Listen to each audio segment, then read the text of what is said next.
آج کی اس خوبصورت محفل پاک کے انعقاد پر میں آپ کو ہدیہ تبریک بھی پیش کرتا ہوں۔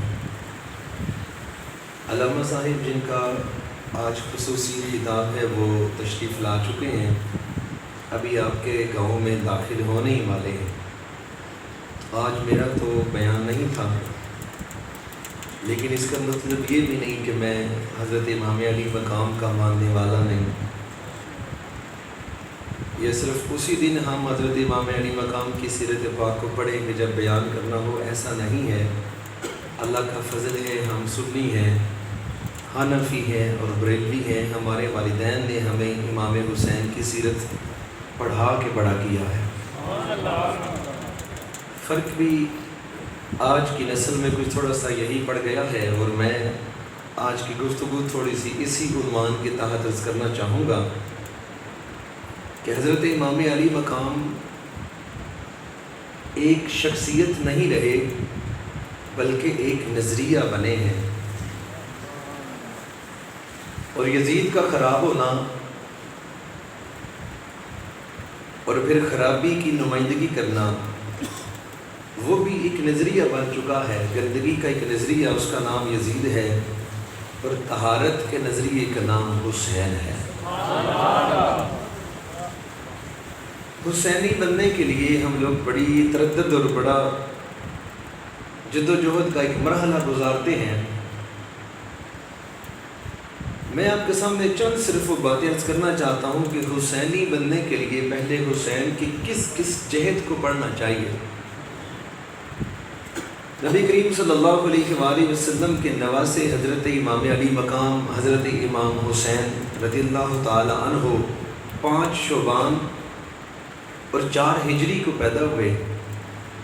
نبی کریم صلی اللہ علیہ وآلہ وسلم اپنی بیٹی سیدہ طیبہ طاہرہ زاہدہ عابدہ راکعہ فاطمہ الزہرا رضی اللہ تعالیٰ عنہا کے گلشن میں تشریف فرما ہوئے، اور حضرت علی سے فرمایا کہ علی تمہارے ہاں آج جو بیٹا پیدا ہوا ہے ذرا وہ بچہ تو لا۔ حضرت علی اپنے بچے کو اٹھا کر کل کائنات کے دولہ رسول کی مقدس گود میں رکھ رہے ہیں۔ نبی کریم صلی اللہ علیہ وآلہ وسلم نے ایک روایت میں آتا ہے کہ عجوہ کھجور کو اپنے منہ میں اتنا چبایا کہ اس کا پھر رس اپنے اندر نہیں لے گئے، بلکہ جو سرکار کا لعاب دہن شریف تھا اس کو آپ نے عجوہ کھجور کے اندر چبا کے تو اسے بالکل نرم بنایا، پھر وہ نکال کے تو حضرت امام علی مقام کے منہ مبارک میں ڈال دیا تھا۔ دوسری روایت میں ہے کہ نبی کریم صلی اللہ علیہ وآلہ وسلم نے اپنی زبان اقدس کو بھی حضرت امام علی مقام کے منہ میں رکھا ہے۔ دونوں میں ایک ہی چیز اخذ ہوتی ہے اور مطابقت رکھتی ہے کہ لعاب دہن نبی کریم صلی اللہ علیہ وآلہ وسلم کا حضرت امام علی مقام کے منہ میں گیا۔ گھٹی کے طور پر حضرت امام علی مقام نے سرکار کا لعاب قبول کیا تھا۔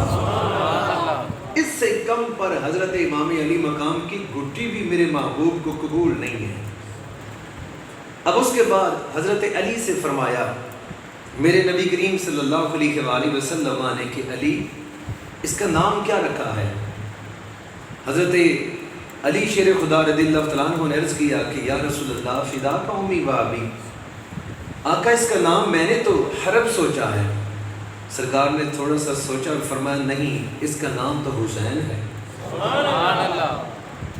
یہی معاملہ 1 سال پہلے 3 ہجری کو حضرت امام حسن پیدا ہوئے تو نبی کریم صلی اللہ علیہ وآلہ وسلم نے اسی طریقے سے گھٹی دی، اسی طریقے سے بچے کا نام پوچھا تو حضرت علی نے عرض کیا کہ حضور میں نے حرب نام سوچا۔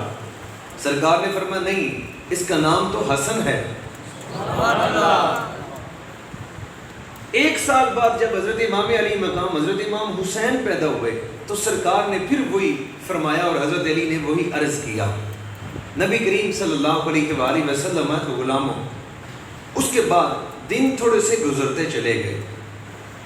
جو ہی دن تھوڑے سے گزرے حضرت امام علی مقام نے تھوڑا سا چلنا شروع کیا، نبی کریم صلی اللہ علیہ وآلہ وسلم مسجد نبوی شریف، وہ مسجد نبوی شریف جس کو خریدا ہی ابو بکر نے،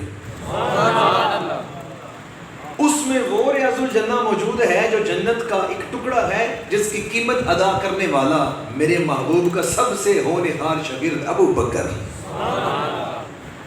آگے عرض کرنا چاہتا ہوں، اسی مسجد نبوی شریف کے ممبر پر سرکار تشریف فرما ہیں کہ پیچھے سے تقریباً 1 سال کے قریب حضرت امام علی مقام حضرت امام حسین کی عمر مبارک اور 2 سال کے قریب حضرت امام حسن پاک کی عمر مبارک، دونوں تشریف لائے۔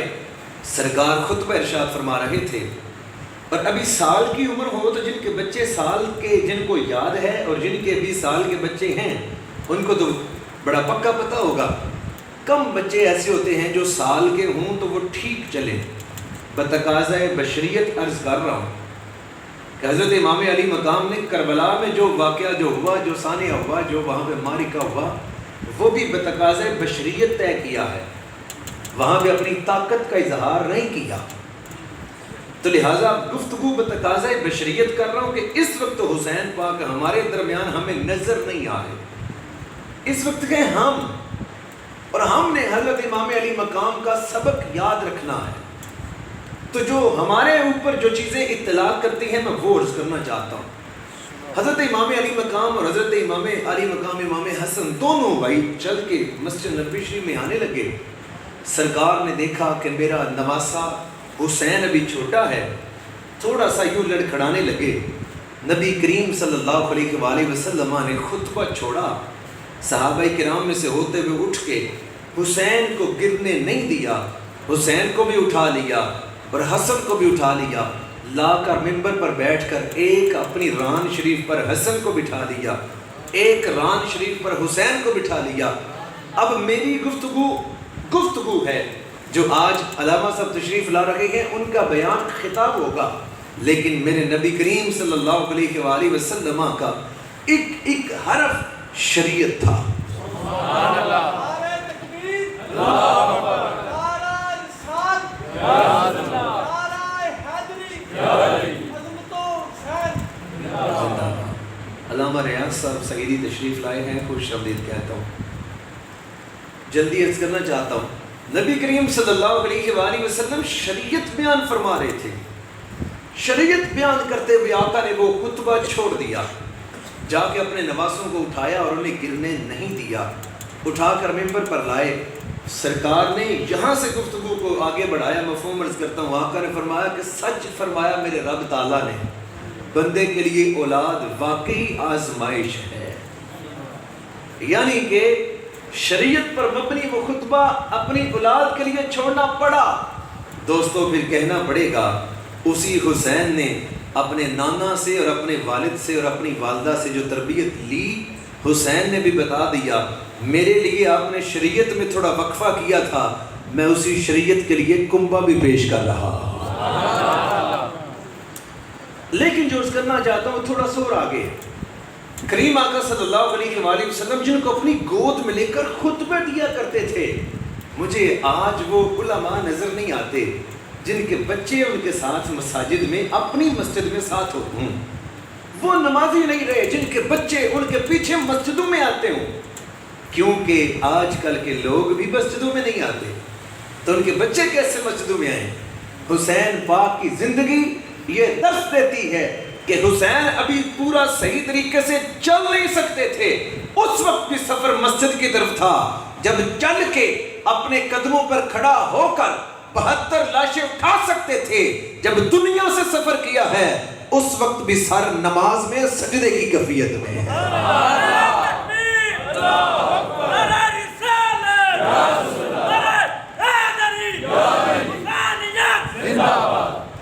آپ بھی زندہ باد، ماشاءاللہ، جوان ایسا ہی ہونا چاہیے۔ حسین پاک کی محفل میں آنے والا، میں پنجابی میں کہنا چاہتا ہوں، چڈو ہونا ہی نہیں چاہیے۔ حسین ایک جذبہ ہے، حسین ایک نظریہ ہے، حسین ایک جہان ہے۔ بہرحال عرض کرنا چاہتا ہوں، ایک شعر آپ نے سلام میں بڑا سنا ہوگا کہ جس کی ماں فاطمہ، جس کا بابا علی، اس حسین ابن حیدر پہ لاکھوں سلام۔ ہمارے علاقے میں ایک اسماعیلیہ شریف بھی ہے، یہ ڈنگا روڈ پہ ہے، اس کی بات عرض کر کے تھوڑا سا مفہوم کو آگے بڑھانا چاہتا ہوں۔ ماں بڑا ڈیپینڈ کرتی ہے۔ ہٹلر نے ایک بڑا تاریخی جملہ ادا کیا تھا، اس نے کہا تھا کہ مجھے تم پڑھی لکھی مائیں دے دو، میں تجھے سلجھی قومیں دے دیتا ہوں۔ افلاطون نے کہا تھا، بہت بڑا نام ہے افلاطون کا، جس نے بہت بڑا وہ فلاسفر، جس نے کہا تھا کہ قانون ایک جالے کی طرح ہوتا ہے جس میں صرف چھوٹا جانور پھنستا ہے، بڑا جانور نکل جاتا ہے۔ اور ہم نے ملک میں دیکھا ہے کہ یہاں صرف چھوٹے لوگ پھنستے ہیں، بڑے لوگ نکل جاتے ہیں۔ بات سچ ہے۔ ان لوگوں نے کہا کہ آپ ہمیں ایک نسل میں سے پڑھی لکھی لڑکیاں دے دو، ہم تمہیں پورے جہان کی پڑھی لکھی قومیں دے دیں گے۔ حسین پاک بڑا نام ہے، بہت بڑی ہستی ہے، بہت بڑی ہستی، لیکن حسین کے پیچھے کردار سیدہ فاطمہ تو زہرا کا بھی ہے۔ ماں کی گود پہلی درسگاہ ہوتی ہے۔ اگر ماں ٹی وی کا شو دیکھ کر بچے کو دودھ پلائے تو بچے میں رقص کی کیفیت پیدا ہوتی ہے اور وہ انڈیا کی طرف مائل اور کنجروں کی طرف مائل نظر آتا ہے۔ اگر ماں شوبز کی دنیا میں آنکھ کھولنے والی ہو تو بچے سلمان تاثیر بن کے گورنر ضرور بنتے ہیں، اللہ کے ولی نہیں بنتے۔ حضرت امام علی مقام کے چاہنے والوں، مختصر کرتا ہوں، ایک دفعہ حضرت علی شیر خدا نے اپنی زوجہ محترمہ سیدہ طیبہ طاہرہ کی بارگاہ میں فرمایا کہ اے سیدہ، میں جب گھوڑے کی رکاب میں پہلا پاؤں رکھتا ہوں، جب میں اوپر سے ٹانگ اپنی گھما کے دوسری رکاب تک رکھتا ہوں، میرا پورا جسم کا ذرہ ذرہ قرآن پڑھ رہا ہوتا ہے، اور میرا قدم جب دوسری رکاب تک جاتا ہے قرآن مکمل ہو جاتا ہے۔ تیری قرآن کے ساتھ جو محبت اور جو سلسلہ وہ کیا ہے؟ سیدہ نے ادباً اپنے خامد کی بارگاہ میں، اپنے مجازی خدا کی بارگاہ میں ادباً عرض کیا کہ سرتاج آپ تو کمال ہیں، لیکن میری اتنی سی عرض بھی سن لیں، جب میں اپنے بچے کو اپنی گود میں رکھ کر چکی کا پاٹ چلاتے ہوئے بائیں ہاتھ سے دانے اس میں مٹھی ڈال کر ایک چکر گھماتی ہوں، چکر بعد میں چلتا ہے، قرآن پہلے ختم ہو جاتا ہے۔ پھر سچی بات یہی ہے، جس کی ماں صرف اتنا یہ چکی کا پاٹ ہلائے اور قرآن ختم ہو جائے، پھر بیٹا کربلا میں شریعت نہ یاد رکھے تو کیا یاد رکھے؟ یہاں پر ایک بات عرض کرنا چاہتا ہوں، چونکہ مقصد ہوتا ہے مجمع کو سمجھانا اور خود بھی سمجھنا، تو وہی عرض کروں گا۔ خطاب کبھی پھر کریں گے، اور ویسے بھی آپ خطاب کے لیے باہر سے بڑے اچھے علماء لاتے ہیں اور وہ آ بھی چکے ہیں، تو وہ بھی پہنچ جائیں گے انشاءاللہ، آپ سماعت کریں گے۔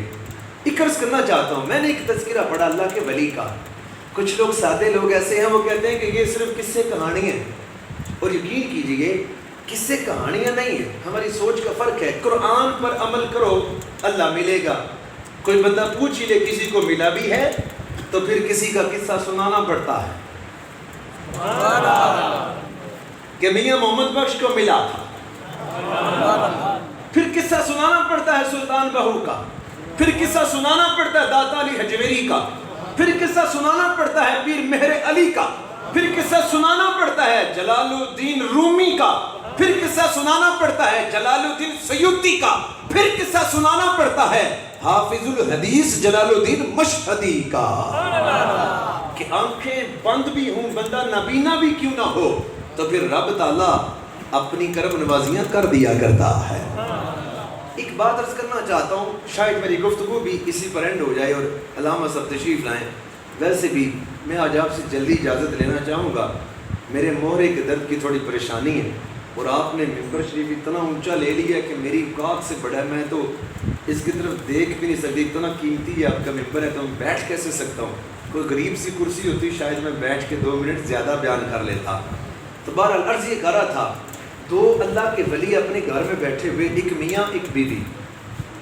میاں صاحب کا مقام یہ تھا کہ میاں صاحب اڑ کے سفر کیا کرتے تھے جہاں بھی جاتے، اللہ کے ولی تھے۔ ہائے ہائے ایتھوں کوئی میاں اٹھ کے اڈے ہوتا تو سبحان اللہ دے کہی سکتا۔ اس نے اپنی بیگم سے کہا کہ دیکھو جی کیسا میرا اللہ نے کرم نوازی فرما کے تو موج والا سلسلہ قائم کر دیا، اب دیکھو رب نے کرم کیا اور میں غریب گھر میں پلنے والا، آج اللہ کی وجہ سے میں اڑ کے سفر کرتا ہوں۔ بیوی بھی اللہ کی ولیہ تھی، کوئی پی ایچ ڈی ہولڈر ہوتی تو شاید میاں صاحب کو کسی اور انداز سے پیش آتی، اس نے بھی دینی تعلیم حاصل کی ہوئی تھی، اس نے بھی ادب سے کہا حضور اگر آپ بے ادبی نہ سمجھیں تو راز میں بتاؤں آپ کی پرواز کا؟ خامد نے کہا ہاں تم بتا دو۔ اس نے کہا کہ آپ کا اڑنے کا جو راز، آپ پر کرم نوازی کا راز تو میں ہوں۔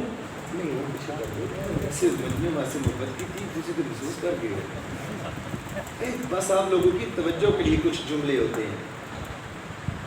اب اس بیگم نے کہا کہ اپنے خامد سے کہ آپ جو اڑتے ہیں نا وہ آپ کی وجہ سے اڑان نہیں ہے، اڑان تو میری وجہ سے ہے۔ اللہ کا ولی واقعی حیران ہوا کہ دیکھو جی اڑتا میں ہوں، وجہ میری بیوی ہے، یہ کیا ہوا؟ اس نے کہا کہ سمجھا نہیں۔ بیوی نے کہا اگر آپ ناراض نہ ہوں، کیونکہ آپ ناراض ہو گئے تو میرا رب ناراض ہو جائے گا۔ آج کل کی بیویاں نہیں، میں تھوڑی سی پرانی بیویوں کی بات کر رہا ہوں، نوجوانوں معذرت سے۔ تو ہوا ایسے کہ اس اللہ کی ولیہ نے اجازت لے کر اپنے خامد سے اس نے کہا مجھے ایک دن کا ٹائم دے تو میں آپ پر یہ واضح کر دیتی ہوں کہ راز کیا ہے۔ اللہ کا ولی بھی اس حقیقت سے واقف ہونا چاہتا تو اس نے کہا کہ اجازت ہے۔ اس نے کہا ٹھیک ہے کل ہم عصر کے بعد یہیں پہ بیٹھیں گے پھر ڈسکشن ہوگی۔ اللہ کے ولی نے کہا ٹھیک ہے۔ ولیہ نے اپنے کام شروع کر دیے۔ ولی اللہ نے تھوڑا سا وظیفہ تیز کر دیا۔ اللہ کا جو ولی تھا اس نے تھوڑا سا اپنے وظیفے میں جدت اور تیزی پیدا کر دی، لیکن جو ہی کل صبح اپنے گھر سے باہر نکلے اڑنے لگے، اڑنے نہ ہوا۔ پیدل چلے، سارا دن مزدوری کر کے لکڑیاں کاٹا کرتے تھے، وہ کاٹ کے جب شام کو عصر کے ٹائم جب واپس آئے، وعدہ تھا کل بیٹھیں گے ڈسکس ہوگی، اب تھکے ہوئے آئے تو آ کے اپنی بیگم سے کہا کہ کرما لیے راز تے دس۔ اس نے کہا حضور آپ کو تھکانا مقصد نہیں تھا، بات آپ نے کی ہے تو میں نے صرف راز سے آگاہ کر دیا، اب توجہ سے سن لینا راز کیا ہے۔ اس نے کہا کہ حضور جب میں آٹا گوندتی ہوں تو میں سارے کام روٹین کے کرتی رہی، لیکن آج یہ جو 24 گھنٹے جو گزرے اس میں وضو میں سارے کام کیے، وضو میں آٹا گوندا، وضو میں روٹی بنائی، وضو میں کھانا بنایا، وضو میں جھاڑو دیا، آپ کے کپڑے وضو میں دھوئے، سارا کام وضو سے کیا، لیکن حضور جب آٹا گوندنا شروع کیا اس وقت میں درود تاج پڑھا کرتی تھی، آج میں نے صرف درود تاج نہیں پڑھا، وضو تھا، رب نے پرواز روک دی۔ ولی اللہ نے کہا اگر تیری وجہ سے تیری زبان سے درود پڑھا ہوا آٹا گندا ہوا ملے تو میری پرواز میں اتنی اللہ برکت ڈال سکتا ہے، میری ملت کی ساری عورتیں فقط وضو ہی کر لیا کریں، اللہ نسلوں میں سے حرام زدگی ختم فرما دے گا۔ اور مجھے سچی بتائیں اب میں اپنے ٹاپک پہ آپ کو سمجھانے کے لیے پہنچ چکا اس جگہ پر، اس امت کا ایک ولی اور ولیہ صرف آٹا گوندتے ہوئے درود تاج پڑھے تو اس کا خامد ہوا میں اڑ کے سفر کرتا ہے، جس کی ماں ایک پارٹ میں پورا قرآن سنائے، جس کا باپ گھوڑے کی ایک رکاب سے دوسری رکاب تک قرآن سنائے، اس کے بیٹے حسین کا عالم کیا ہوگا؟ اس حسین کا عالم کیا ہوگا؟ آج ہم نے حسین حسین کر کے بہت اجر کمایا، لیکن حسین کی زندگی اور حسین کے ماں باپ کا کردار نہیں پڑھا۔ آج ہم کتنے لوگ ہیں جو ہم قرآن پڑھ کے آئے ہیں آج کا دن، کتنے لوگوں کے گھروں میں آج قرآن کے لوگ اسے کھول کے زیارت کر کے آئے ہیں، کہاں کہاں حضرت امام علی مقام کی شہادت کے تذکرے قرآن میں ہیں، ہم اس چیز سے محروم ہو چکے ہیں۔ آگے سنیے، نبی کریم صلی اللہ علیہ وآلہ وسلم کے غلاموں ایک واقعہ عرض کر کے ایک صحابیہ کا ایک تابعیہ کا، پھر آپ کو حضرت امام علی مقام کی بات عرض کرتا ہوں۔ حضرت ابو ذر غفاری رضی اللہ تعالیٰ عنہ کا دور تھا، آپ ایک بستی میں تشریف لے گئے، نعرہ تکبیر، نعرہ رسالت، نعرہ رسالت، نعرہ تحقیق، نعرہ حیدری، حساد کے لیے ایک جگہ پر خطاب کرنے گئے، مجاہدین کو اکٹھا کرنے کے لیے ایک بستی میں گئے، صحابی رسول ہے، وہاں پہ آپ نے خطاب کیا تو ایک عورت جس کی عمر تقریباً 35 سال تھی، اس نے ایسے کیا کہ با پردہ، جیسے حضرت ابو ذر غفاری رضی اللہ عنہ کو سمجھانے کے لیے عرض کرنے لگا یہاں سے پچھلی گلی نکلے. اس عورت کو پتا تھا کہ سامنے یہ مجمع ہے، یوں سٹیج پر اونچی جگہ پر کھڑے ہو کر صحابی رسول خطاب فرما رہے ہیں، آپ نے ادھر جانا ہے. اس امت کی بیٹی نے باپردہ نقاب میں کھڑا ہو کر راستے میں اس نے حضرت ابو ذر غفاری رضی اللہ عنہ جب یوں گزرے اس نے پیچھے سے آواز دی، اے صحابی رسول میں آپ کی امت کی بیٹی ہوں، یعنی آپ کے آقا کی امت کی بیٹی ہوں تو آپ کی امتی بہن ہوں، میری بات سننا. صحابی رسول نے مڑ کے پیچھے نہیں دیکھا، وہیں پہ کھڑے ہو گئے کہ بیٹی کی آواز ہے. اب بیٹی کی آواز ہے نا، زیارت تو ضروری نہیں تھی نا، اشارہ ہی دے رہا ہوں. بہت سارے لوگ ہیں جو تویز دھاگا ویسے بھی دے سکتے ہیں زیارت کے بغیر بھی. بہرحال جب اس بچی نے پیچھے سے آواز دی صحابی رسول رک گئے. آپ نے فرمایا کہ بیٹی مجھے کیوں روکا ہے؟ میں جہاد کے لیے تیاریاں کر رہا ہوں، حالات کو دیکھو. عرض کیا کہ میرے پاس ایک امانت ہے، وہ لے جائیں. آپ نے فرمایا کون سی امانت؟ اس نے اتنی سی پوٹلی سی گٹھڑی سی دی اور آگے پھینکی. اس نے بھی پردہ رکھا. کہا حضور یہ لے جانا، میرے گھر میں اس کے علاوہ ہے کچھ نہیں. اس میں ایک رسی ہے، اس سے کہیں اپنا جانور باندھ لینا، کہیں کسی قلعے کے ساتھ خیمے کو کس لینا، لیکن میرے گھر سے غیر حاضری دین کے لیے نہ ہو جائے. اس نے کہا میرا خامن شہید ہو چکا، بچہ میرا اس سبھی قابل نہیں کہ میں آپ کے پاس بھیجوں. آپ چلے گئے، جب جا کر دیکھا تو وہاں بال کٹے ہوئے، عورت کے کٹے ہوئے بالوں کی رسی بنی ہوئی تھی. گھر میں کوئی کپڑا یا دھاگا بھی نہیں تھا جس سے وہ رسی بنا سکتی. بہرحال عرصہ گزرا، تقریباً کوئی 13-14 سال گزرے. حضرت ابو ذر غفاری ابھی تک زندہ رہے اور جہاد کرتے رہے. ایک مرد ایسا ہوا، اس میں ایک نوجوان آیا. اس نوجوان نے ایسے کیا کہ جوان مردی سے لڑا. جب لڑا شہید ہو گیا. شہید ہوا، صحابی رسول حضرت ابو ذر غفاری نے اس کی قبر کھدوائی، اس کو قبر میں رکھا، لیکن زمین نے اسے قبول نہ کیا اور زمین نے اسے اٹھا کے واپس اوپر رکھ دیا. پھر اسے حکم دیا گیا لوگوں کو کہ اسے واپس قبر میں رکھو، یہ شہید ہے، بڑا دلیر. قبر نے دوبارہ اسے زمین سے اپنے سینے کو اوپر رکھ دیا، قبر کے اندر نہیں رہنے دیا. جب تیسری مرتبہ ہوا، حضرت ابو ذر غفاری قریب ہوئے تو آسمانوں سے سبز رنگ کے پرندے آئے جو اس سے پہلے لوگوں نے دیکھے نہیں تھے. وہ آ کے اس نوجوان کے گرد گھومے اور اسے اٹھا کے اوپر لے گئے. کسی کو نظر نہ آیا کہ اس کا پھر اینڈ کیا ہوا. حیران ہو گئے سارے لوگ. اتنے میں جہاں سے وہ بستی والے لوگ آئے تھے ادھر واپس جب لوگوں کو بتایا گیا کہ ہم نے یہ جنگ جیت لی ہے، عیسائی شکست کھا گئے ہیں، مسلمان جیت گئے ہیں، وہاں ایک عورت نے باپردہ بڑھیا خاتون نے آواز دی، اے صحابی رسول یہ بتائیے میرا بیٹا کہاں ہے؟ لوگوں نے پوچھا کہ یہ حضور یہ وہی مائی. آپ نے لوگوں سے پوچھا یہ کون ہے؟ انہوں نے کہا جی اس کا ایک ہی بچہ تھا، وہ جہاد میں گیا. اور یہ وہی ماں ہے جس کے بچے کو زمین نے قبول نہیں کیا تو اسے پرندے آسمانوں میں لے گئے.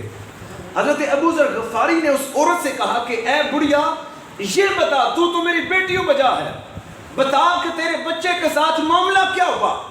اور اسے یہ بتایا نہیں کہ تیرے بچے کو کوئی جنت سے یا ادھر سے کوئی پرندے آئے لے گئے. اس نے کہا میں تو بعد میں بتاؤں گی، میرا عمل کیا ہے، یہ بتائیے کہ جنت سے پرندے میرے بچے کو لے گئے.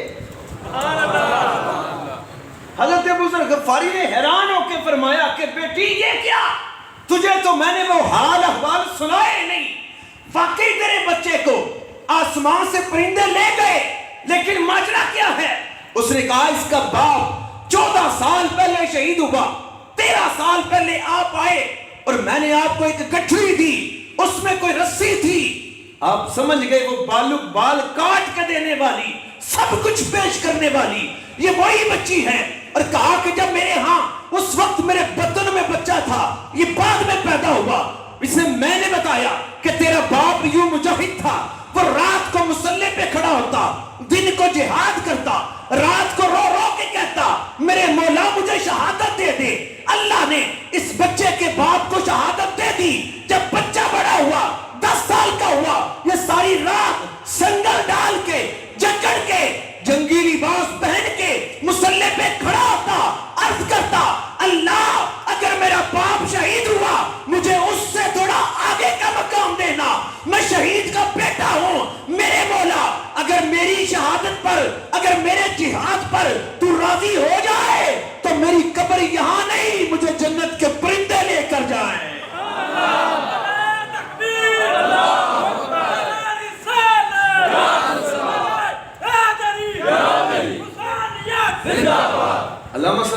فرمائیں جلدی گفتگو کو ختم کر دیتا ہوں. یہ تھا امتی علامہ جزری رحمہ اللہ کی ایک قول شریف آپ کی بارگاہ میں پیش کرتا ہوں کہ حضرت امام حسین کون تھے. جو سننے آئے اس میں سبحان اللہ کہا ہی نہیں ہے. یہ اس گھرانے کے نوکر کا عالم ہے. مصلی پہ کھڑا ہو کر عرض کرتا ہے یا اللہ باپ شہید ہوا, اب میں اس سے تھوڑا سا تو آگے چلوں تو میرے مولا اگر میرا جہاد تجھے قبول ہے تو پھر میری یہاں قبر نہ بنے, مجھے ڈائریکٹ جنت سے پرندے لینے آئے. لیکن حضرت امام علی مقام کے بارے میں علامہ جزری فرماتے ہیں مکان الحسین رضی اللہ تعالی عنہ کانا فاضلا کثیرا کثیر الصوم والصلاۃ والحج والصدقات وافعال خیر جمیع. آقا حسین وہ ہیں جو حج سب سے زیادہ کرنے والے, جو نمازیں سب سے زیادہ پڑھنے والے, تہجد سب سے زیادہ قائم کرنے والے, روزے سب سے زیادہ رکھنے والے, صدقے سب سے زیادہ کرنے والے, تمام دنیا کے نیکی کے کاموں میں شدت کے ساتھ آگے بڑھنے والے. اس حسین کا عالم یہاں تو کروڑوں پرندے بھی آئیں تو اٹھا کے لے جائیں, اتنی شان نہیں ملتی جتنی آخری وقت پر بے نمازوں کو امام حسین حسینیت زندہ باد کہنے والوں کو بتا کے گئے ہیں نماز پڑھے بغیر حسین نہ تیرا ہے نہ میرا ہے. نعرہ تکبیر, نعرہ رسالت, نعرہ حیدری, کثیر الصوم والصلاۃ والحج والصدقات وافعال خیر جمیع. یہ حسین ہیں, حسین وہ ہیں جن کی ماں نے ایک ہی شکوہ رب کی بارگاہ میں کیا, مولا تیری رات اتنی چھوٹی کہ فاطمہ کا سجدہ ہی پورا نہیں ہوتا. وہ حسین ہے, اگر حسین سجدے میں, ماں سجدے میں, باپ سجدے میں, نانے کے سجدے سبحان اللہ, حسینیوں کے سجدے بھی آج وعدہ کرو جائیں گے تو فجر پڑھ کے انشاءاللہ کام شروع کریں گے. نماز میں سب کچھ ہے, شریعت میں سب کچھ ہے. امام علی مقام کے غلاموں, اسی پر میں اکتفا کرتا ہوں, اللہ سب کی حاضری قبول و منظور فرمائے. امام علی مقام کی ساری جو زندگی کا نچوڑ وہ یہی ہے, اگر کوئی بندہ قیمتی ہو اور وہ ہو حسین کے قافلوں جیسا بھی, پھر بھی شریعت اس سے بھی قیمتی ہے. توجہ خود کر لینا, امام علی مقام نے شریعت مطہرہ کے لیے ڈیم اس طرح بھرا پڑا ہے منگلہ والا, اس میں ایک دراڑ پڑ جائے نا اس پر بندہ صرف کمپرومائز کر لے, پیچھے کیا بچے گا. امام علی مقام نے شریعت کے آگے وہ پل باندھا ہے جس میں بلاک کی جگہ پر آل اطہار کے جسم کھڑے کیے ہیں, اور سیمنٹ اور گارے کی جگہ پہ آل اطہار کا خون لگایا ہے. پوری کائنات میں بھی کوئی جیسا بھی آ جائے اب شریعت کو کوئی پریشانی نہیں بن سکتی, لیکن ہماری ذمہ داری یہ ہے اٹھتے ہوئے بھی سرکار کا اسوہ, بیٹھتے ہوئے بھی سرکار کا اسوہ, چلتے ہوئے بھی سرکار کا اسوہ. نئی نسل کو بے حیائی اور بے غیرتی سے روک کر نبی پاک کی درگاہ کی طرف موڑنا ہماری ذمہ داری ہے. انہی کاموں کو آگے بڑھانے کے لیے آپ کے علاقے میں دنیا کا پہلا تاجدار ختم نبوت سینٹر شروع کر رکھا ہے. میں آپ لوگوں سے صرف دعا کا التماس کرتا ہوں, ساتھ دے دیں. شاید کسی اور علاقے میں ہوتا وہ لوگ ساتھ دے دیتے, امام علی مقام کے غلام بھی ہوں تو دین کے لیے ساتھ نہ دیں, ہو نہیں سکتا. آپ کی صرف اچھی گفتگو ہمارے لیے بہت بڑی مدد ثابت ہو سکتی ہے. آپ کے علاقے میں اگر دنیا کا پہلا تاجدار ختم نبوت سینٹر بن جائے, سعادت ہے یا نہیں ہے یہ اپنی جگہ, لیکن کم از کم نئی نسل آدھے سے زیادہ اس ایریے کی ضرور بچ جائے گی, جدت کی تعلیم بھی حاصل کرے گی, لیکن عشق مصطفیٰ بنیادوں سے لے کر آخر تک لیتی چلی جائے گی. وما علیہ الا البلاغ المبین.